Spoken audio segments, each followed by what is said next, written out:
Welcome to PCGamer Radio. I'm your host, Lipstickpaddy, and today I'm just going to talk about Star Citizen because there's so many videos popping up talking about that Star Citizen is an absolute mess, blah blah blah, and all this crap about it. You probably know what I'm talking about if you're in the sphere. Now, obviously Star Citizen is still cooking. Squadron 42 is the big thing that needs to get finished. Obviously, they're polishing, brushing parts of the game to make it look fantastic. Can't wait for this game to come out. In this video, I'm going to get all my frustrations out of the way and talk about why everybody that's talking about this game at the minute is so over their own arse and don't know what they're talking about.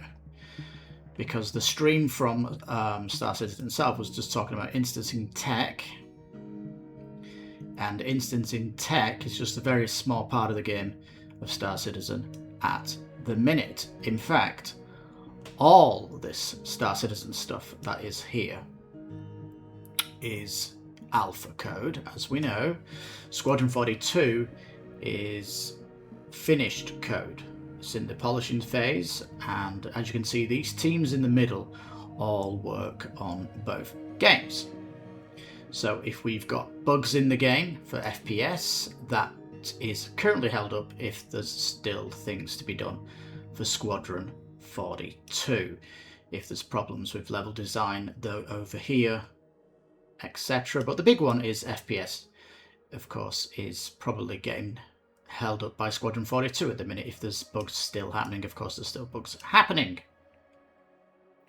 So if there's any bugs that you see from these teams in the middle, they're probably over on Squadron 42, and that's unfortunate. Now, instancing tech is in its infancy when you're talking about Star Citizen, because it has been for many years in alpha, and it's been an open world. This instancing tech is bringing the theme park to the MMO, and it's again in its infancy, and this has been very buggy. They're holding back the 4.10 patch because of instancing problems, which they're getting fixed. If you look on Twitch at the minute, people are testing out the Siege of Orision, and it's getting better and better. It'll probably come to live next week, is the hope. Now, just get that over it. If there's problems with the instance and the stream, then this is because instancing is or was broken, and it's getting better. There is instancing tech going on the PTU now with a mission giver, where you take a lift up and you can meet Mrs. Battaglia. I'm not very good with names, I'm doing this off the cuff. That is basically so everybody can go and meet her, and they're in their own instance. This is the very origin of mission givers, and going into an area that is instance, and you don't feel like you've entered an instance. This part of the mission with the Mrs. Battaglia, it seems to be working fine. Little bit of problem with the character animation and stuff like that, but that will get, obviously this is first dibbings, and this is like the very origin of lots of stuff coming in, because we know the writing team of Squadron 42 is wrapped up. They are over here now, and they're writing parts for the the main storyline and location stories and things like that. They're already over here. They've been over here for a good year or so. We know this. Instancing is going to be a big part of the writing team as well, and obviously mission givers and all that good stuff. Now, motion capture, they have come over to the PU. They don't need to do that. They've probably finished all the mocap on Squadron 42, and the same with animation for the motion cap. They're kind of two to go together. This is simplified. I want to say that the AI team, there's obviously a big focus on a single player, that the AI is working properly. They're probably still encamped over here if there is any bugs. And cinematics, hopefully they've been squeezed out finally. But until Squadron 42 comes out, we might have to wait for these to come over. I do think the flight model is correct. It's finished. I think flight model has come over. This is obviously in secret PTU to try and get this in the game. Physics team might be fixing problems over here. Remember, the physics team does have the Maelstrom engine, and so we're kind of waiting for that. Now, why am I not bothered about the bugs in Star Citizen? Because it's still cooking. Look, I know the game has been in production for umpteen years, and that's fine. It's in alpha. What does alpha mean? It means all this technology is still coming into the pot. The pot is still cooking. You cannot go to an actual game or a beta unless all these things are part of the pot. FPS, for example, in Siege of Orision, FPS is still cooking. We are still waiting for lots of things from Squadron 42, including sliding mechanic, FPS radar, as an example. This stuff's going to come over from Squadron 42. And this is why FPS is in this skeletal, buggy mess, because it's going to get the technology from Squadron 42. Because this is very alpha over here, it's very polished, and when they come together, they'll have to obviously write it and fix it and polish it. But FPS is potentially going to be the big win once Squadron 42 comes out. I wouldn't worry too much about that. And of course, the level design, I think they're over here. They're going to be doing new planets, aren't they? And new points of interest and new areas, of course, when it comes to instancing areas out in the verse. New characters are coming in. That's obviously been finished. They're going to be coming over. UI team will have been finished on Squadron. Physics might still be bugging it, and flight might still have problems, but mainly this is encamped over here at the minute, and all that good stuff. So to think that Star Citizen is a terrible, mismanaged piece of development, it's so incorrect to say that, because they have every year been adding things into the pot. There's just so much going into this game. It's the biggest MMO that'll ever get produced. There's just so much tech going in here, and there's still so much tech going in here. Now, there is this aspect of the whole Squadron 42 team going over, and we don't know how many it is. We don't know if it's 50% of the dev team coming over to Star Citizen. But one thing we know is the teams coming over from Squadron 42 are all experts at what they've been doing over here, because they've had to polish it and they've had to work on it, etc. So when we start getting stuff in Squadron 42, there's a good chance that we're not just going to get more devs on the team to make stuff, but we've got experienced devs that know how to bug fix it. Because Squadron 42 has gone through an epic 2 years plus of bug fixing.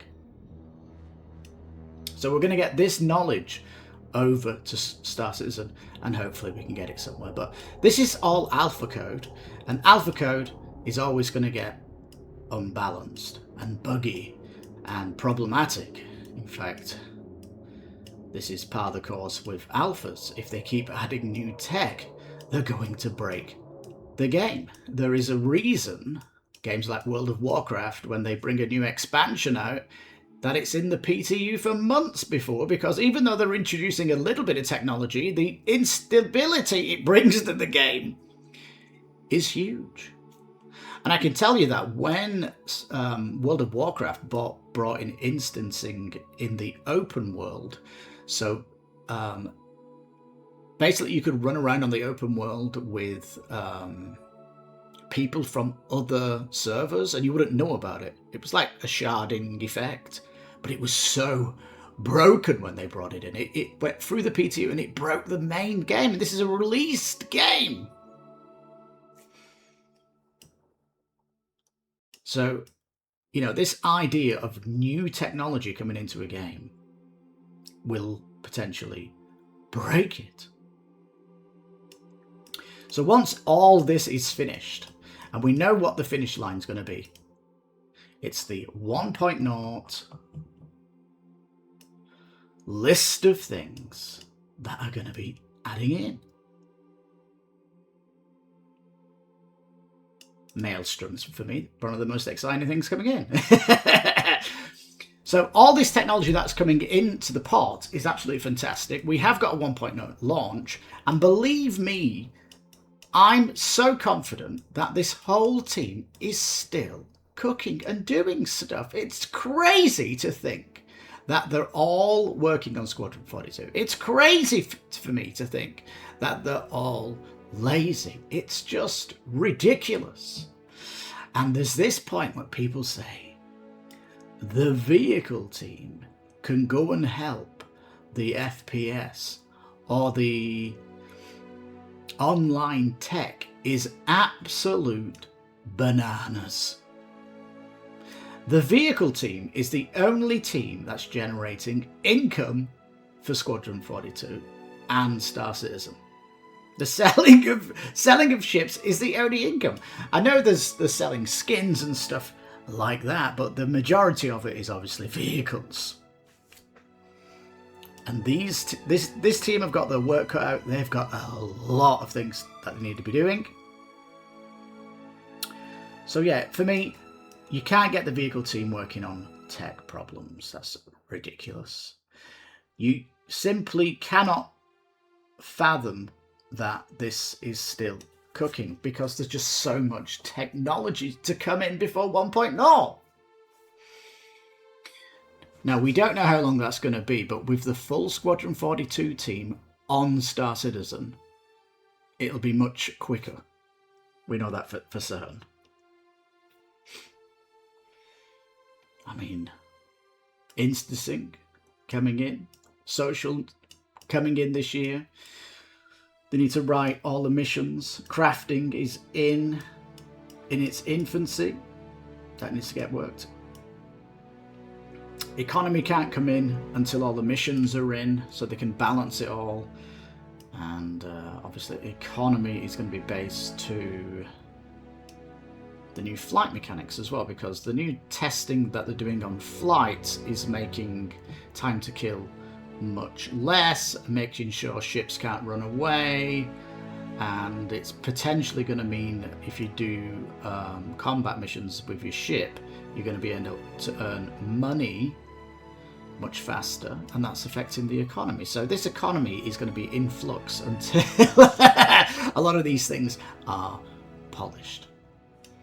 So online tech, we've got server meshing. Quasi server meshing is in, which is like a bridge to full dynamic server meshing, but that's coming along. Planet Tech V5 is coming in for 11. Very exciting stuff coming down the pipe. And obviously there's a lot of stuff we don't know about. Now, I know there's not going to be a digital sitcom this year, but I'm hopeful we'll get something in December which talks about what the teams are doing for next year. Hopefully we'll get a video on that, because I don't know.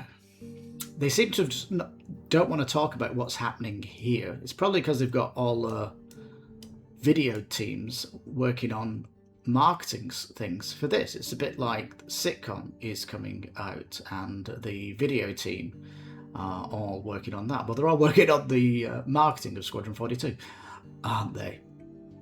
I think that's why it's gone quiet. But I'm pretty sure once Squadron 42 comes out, they'll have to turn their attention, because all the stuff that's cooking, there's going to be a ton of video content to come out.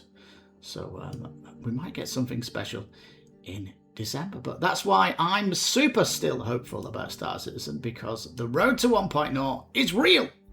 And there's real progress going on. And just because they're not shouting about it doesn't mean it's not cooking in the background. And trust me, this is over 1,000 development people on this project. It's like, is it 1,200?